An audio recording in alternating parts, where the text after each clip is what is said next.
Italy का प्रसिद्ध violin वादक निकेलो पैगनीनी इटली में हो रही एक विश्व स्तरीय वाद्य संगीत प्रतियोगिता में हिस्सा ले रहा था।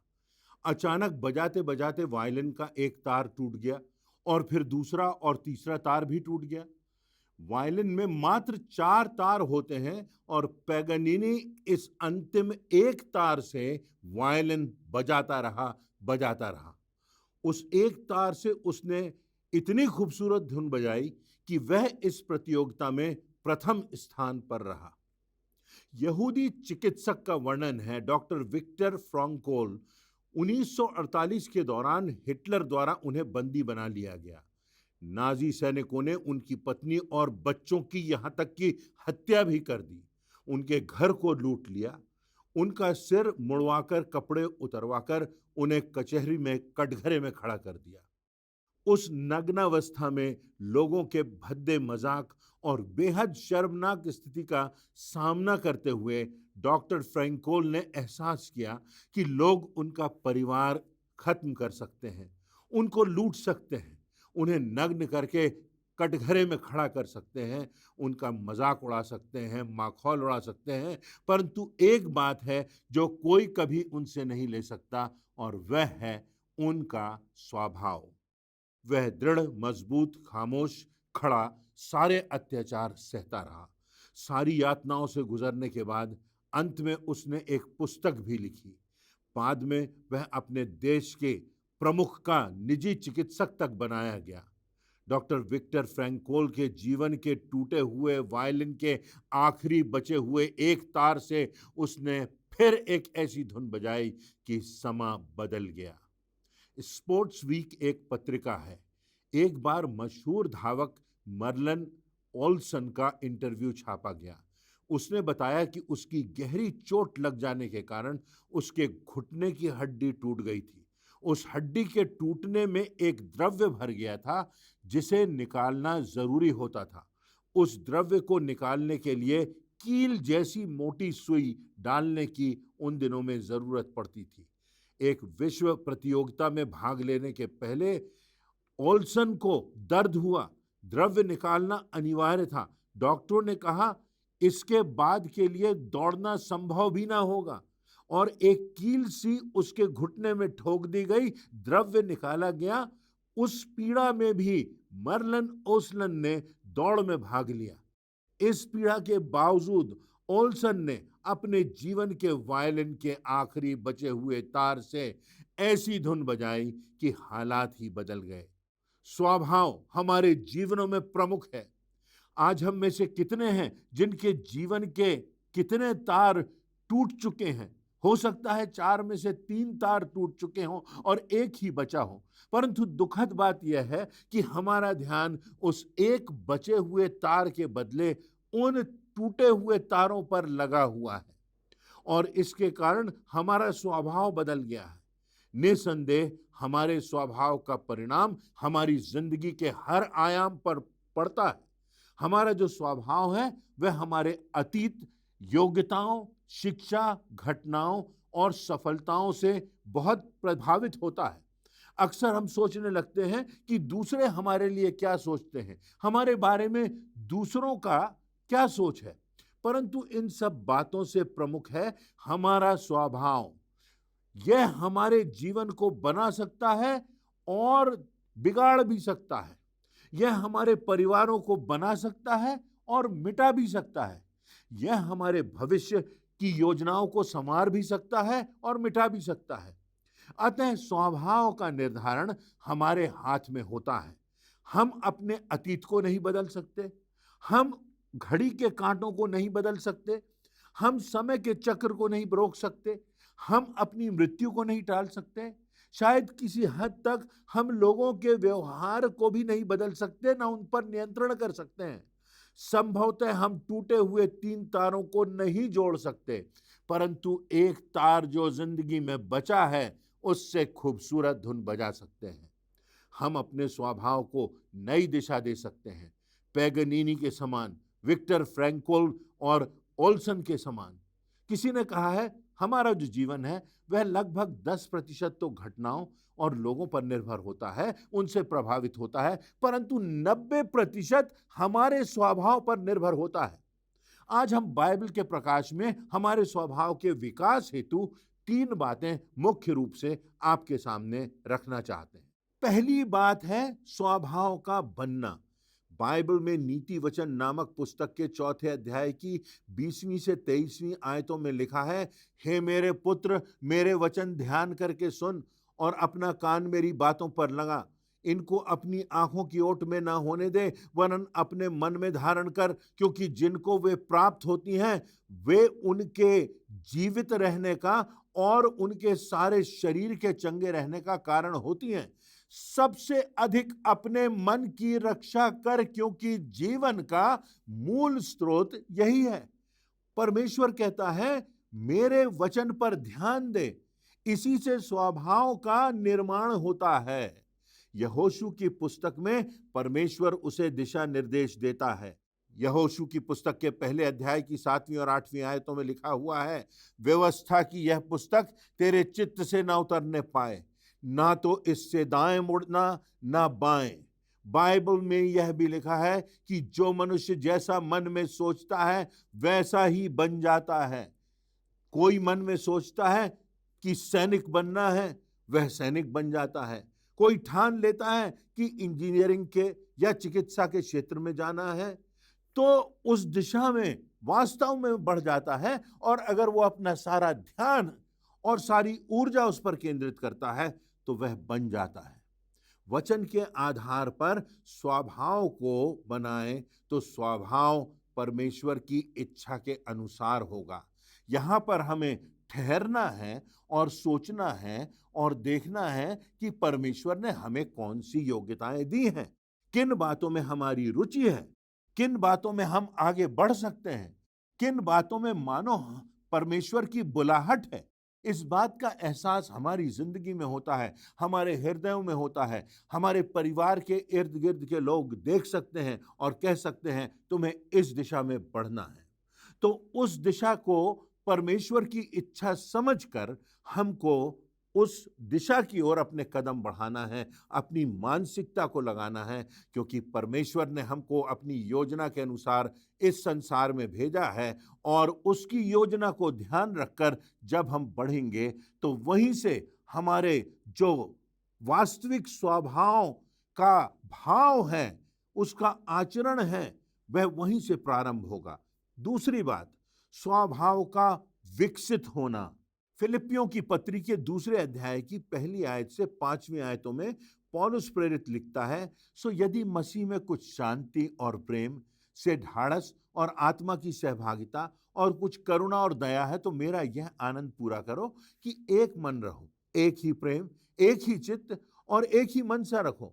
विरोध या झूठी बड़ाई के लिए कुछ ना करो, पर दीनता से एक दूसरे को अपने से अच्छा समझो।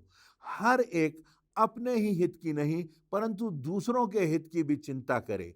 जैसा मसीह यीशु का स्वभाव था, वैसा ही तुम्हारा भी हो।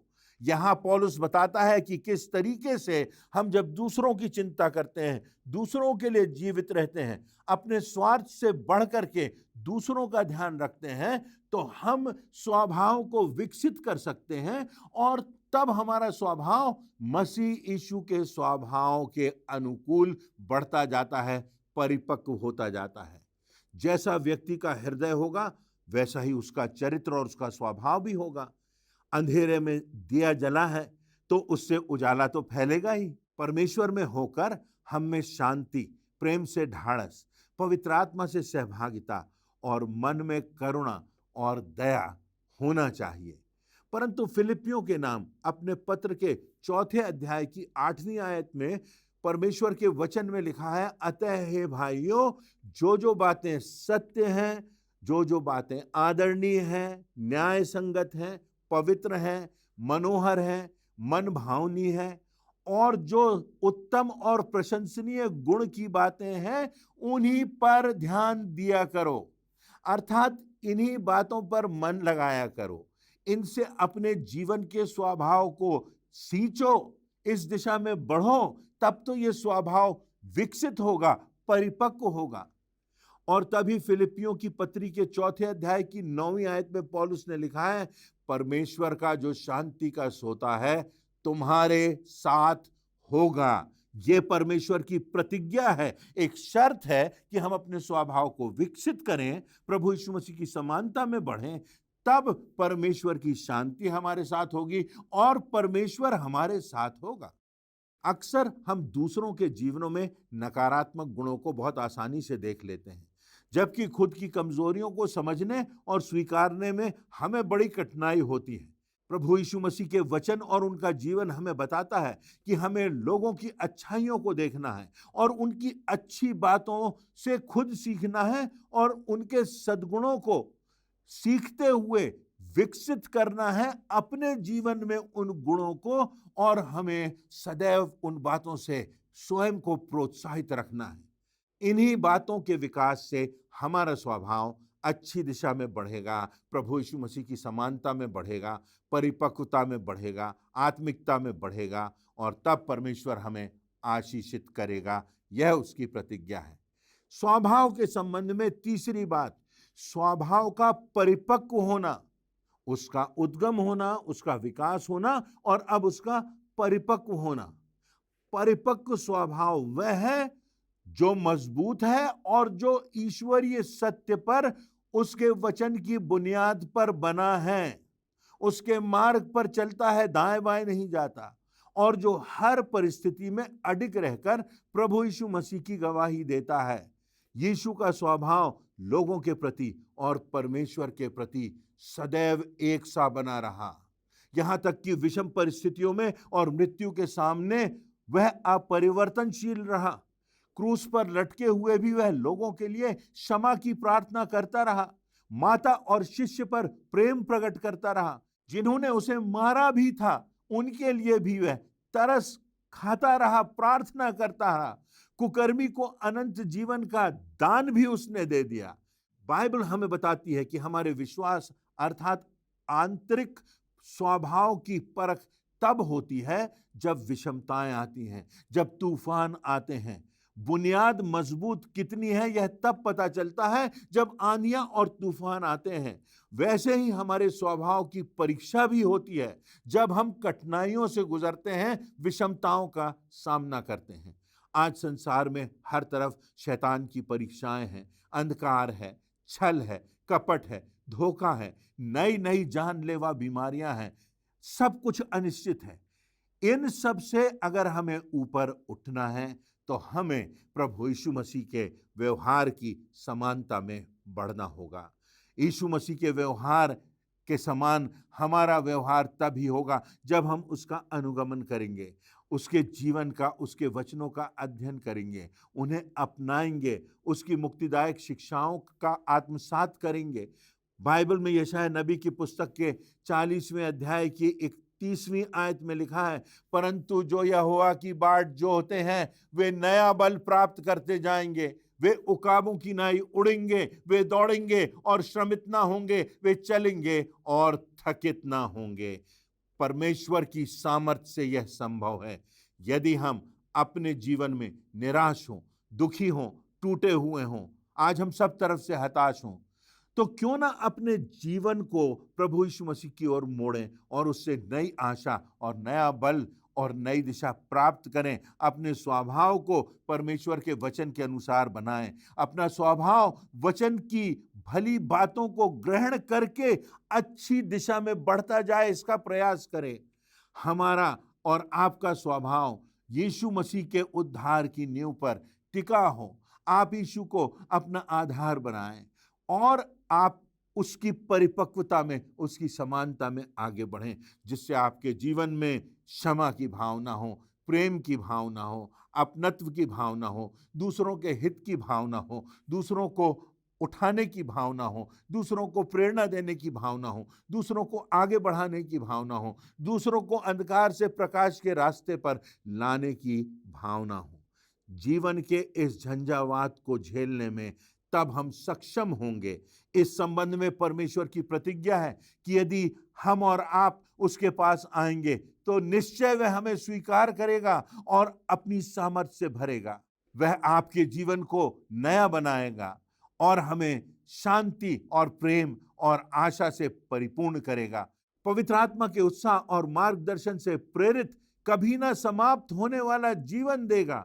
आपका और मेरा स्वभाव बदल जाएगा और इस जीवन के एक तार की झंकार से हमारा सारा जीवन गुंजित हो जाएगा और जो हमारे संपर्क में आएगा वो इस संगीत से उसका व्यक्तित्व निखर जाएगा, प्रोत्साहित हो जाएगा, सही दिशा में भर जाएगा, संपूर्ण आनंद का एहसास करेगा और संपूर्ण आशा और विश्वास में वह स्थिर होगा। परमेश्वर इन बातों से हमको आशीषित करे, क्योंकि हमारी जिंदगी में लोगों का इस बात पर ध्यान नहीं कि हमने कितनी डिग्रियां हासिल की हैं, कितने देशों की यात्रा की है, कितनी विद्वता हम में पाई जाती है, पर जो आज लोग मेरे और आपके जीवन में देखते हैं वो हमारा स्वभाव, हमारा स्वभाव, हमारा स्वभाव कैसे बनता है, कैसे विकसित होता है और कैसे परिपक्व होता है। आज हमने इन बातों पर ध्यान दिया। परमेश्वर आप सबों को आशीषित करे और जो वचन के बीज बोए वो आपके जीवन में बहुतायत से फलवंत हों, ऐसी मेरी प्रार्थना है। परमेश्वर हम सबों को अपनी बड़ी आशीष दे।